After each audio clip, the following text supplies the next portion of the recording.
வணக்கம். கோவை நீலகிரி செய்திகளுக்காக நான் உங்கள் தமிழ் வெங்கடேசன். வைர விழாவில் குன்னூர் ப்ராவிடன்ஸ் மகளிர் கல்லூரி கல்வி கலாச்சாரம் இணைந்த கோலாகலம். நீலகிரி மாவட்டம் குன்னூரில் அமைந்துள்ள ப்ராவிடன்ஸ் மகளிர் கல்லூரியின் 60ஆம் ஆண்டு வைர விழாவும் கல்லூரி நாள் கொண்டாட்டமும் வெகு விமர்சையாக நடைபெற்றது. இந்த விழாவில் கோயம்புத்தூர் மண்டல கல்வி இணை இயக்குனர் முனைவர் செண்பகலட்சுமி சிறப்பு விருந்தினராக கலந்து கொண்டு நிகழ்ச்சியை சிறப்பித்தார். அவர் தம் உரையில் கல்வி என்பது மனிதனின் வாழ்க்கையை மாற்றும் வல்லமை கொண்டது என்றும் அறிவியல் ஆற்றல் பெண்களை சமூக முன்னேற்றத்தின் மையமாக மாற்றும் என்றும் வலியுறுத்தினார். மேலும் பெண் மேன்மையை வளர்ப்பதோடு கலாச்சார விழுமியங்களை பாதுகாப்பது இன்றியமையாத கடமையாகும் என்றும் அவர் குறிப்பிட்டார்.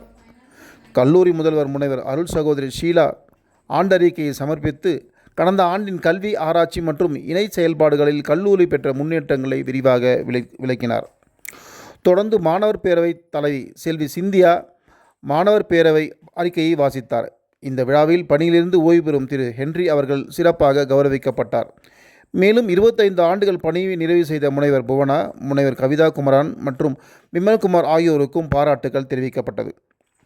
அதே வேளையில் கல்லூரியின் வளர்ச்சிக்கு பங்காற்றிய சமூக ஆர்வலர்கள், கல்வி மற்றும் ஆராய்ச்சியில் சிறந்து விளங்கிய பேராசிரியர்கள் மற்றும் கல்வி, விளையாட்டு, NCC உள்ளிட்ட துறைகளில் சாதனை படைத்த மாணவிகளுக்கும் விருதுகள் வழங்கி கௌரவிக்கப்பட்டன. விழாவின் இறுதியில் மாணவிகளின் பல்வகை கலை நிகழ்ச்சிகள் அரங்கேறி நிகழ்ச்சிக்கு வண்ணம் சேர்த்தன. கல்லூரி நிர்வாகம், பேராசிரியர்கள், பெற்றோர்கள் மற்றும் மாணவிகள் திரளாக கலந்து கொண்டு இந்த வைர விழா அனைவரின் மகனில் நிற்கும் மறக்க முடியாத நிகழ்வாக அமைந்தது.